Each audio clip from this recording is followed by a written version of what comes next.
Here are the horoscopes for the week of the 28th of August to the 3rd of September 2017.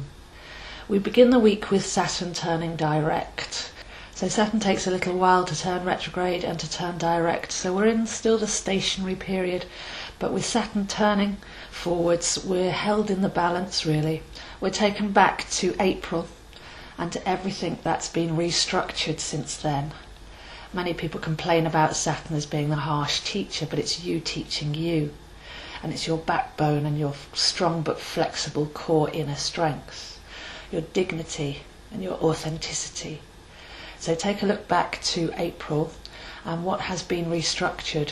Where were you pushing forwards from last year through to April, trying to make plans that were possibly too limiting for you or based on fear and survival, rather than stepping into your all, stepping into your magnificence, because we've been taken back, things have been halted, things have been deconstructed, and things have changed shape and form so that we have a broader structure and more room to move in. So as we go through September, we'll start to see some of those plans come back, but they'll be bigger, they'll be restructured in thought and in size, and they'll have more potency and more room to grow as a result. So this week, just hold in the balance. Don't try and push forwards on that, especially because we have the Mercury retrograde as well. But just take time to appreciate where you were possibly limiting yourself or trying to create external structures.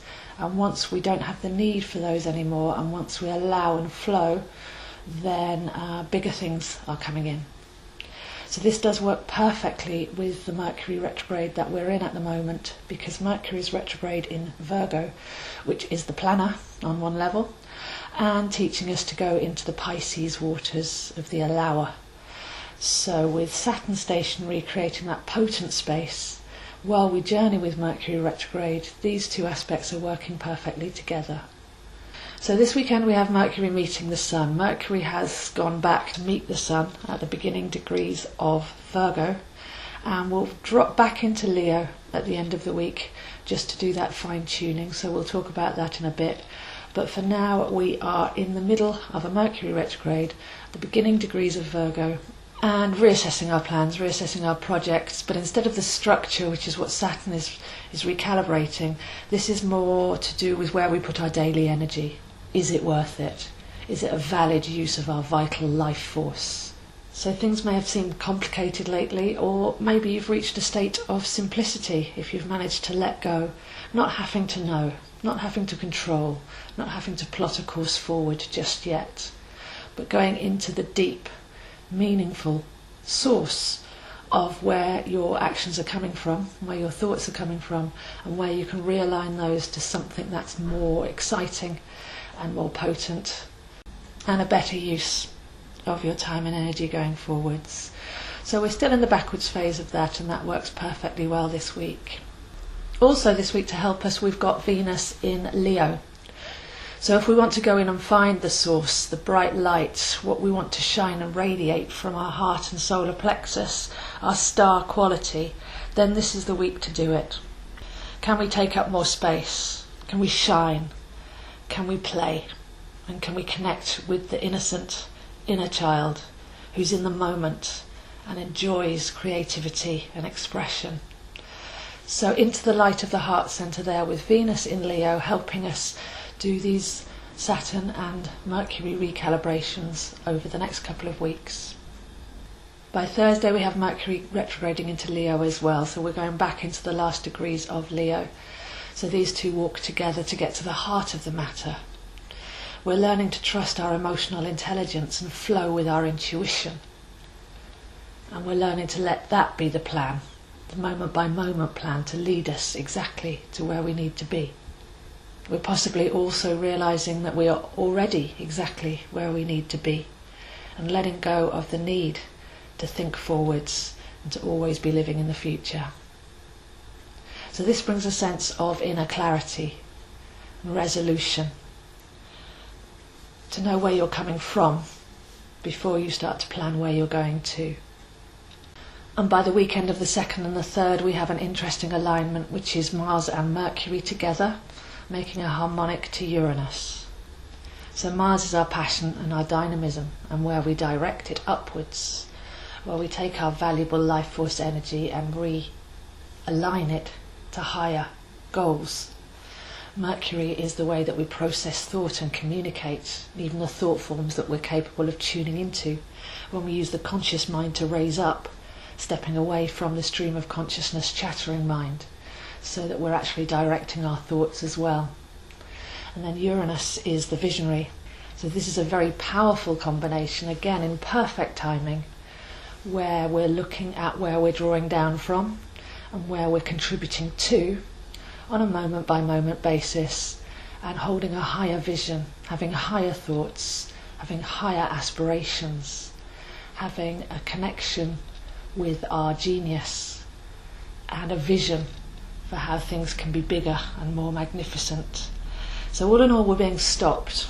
We're being stopped in our tracks because it's not about outward action, it's about going inwards with all of these aspects, clearing out our inner environment and creating the room, holding the vision and cherishing our energy, our talents, our passions, our dynamism and our intelligence, engaging with our intuition and our imagination to create the dream from deep within and feel the frequency of that, because that's what will be unfolding as we do start to go forwards in September. So by next week we'll have Mercury turning direct, Saturn will start to be moving forward slowly, and we are very, very close to seeing all of this reap the rewards, to feeling that we're in a totally different state than we were in April and than we were when Mercury took us on this journey at the beginning of July. So there's two timelines converging there really. We've been on a number of retrograde journeys and they seem more potent last year and this year than they ever have before. They're coming in earlier and they're delivering much deeper, much quicker messages. So the key really is to capture these, to capture the message and to apply it, rather than just to go through and I can't wait for this to be finished kind of mentality. Can you actually write down some of the messages that you're receiving and figure out a way to apply them to your life?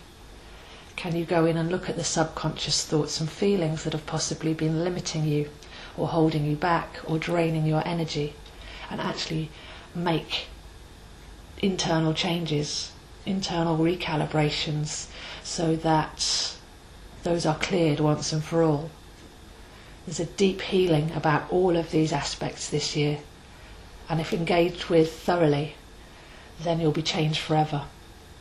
And when we change and we raise our vibration and we step into our majesty, then everything around us is changed as well, because we're no longer coming from that small, needy place, that fearful place, the survival brain. We become the masters of our own manifestation, and we set the tone for each day, which then modulates and calls in the best possible outcome. So very, very magical week here. It's not been easy for the last few weeks, it's not been easy for the last few years, but just consider that if we apply what we've learnt and do the work, this is a once and for all massive clean-up of our inner environment, and therefore we'll begin to see the results of that reflected back to us from our outer world. So those are the horoscopes for this week, and I'll see you next week. If you find these horoscopes helpful, then please do feel free to share and subscribe, because it does help to get them out to a wider audience.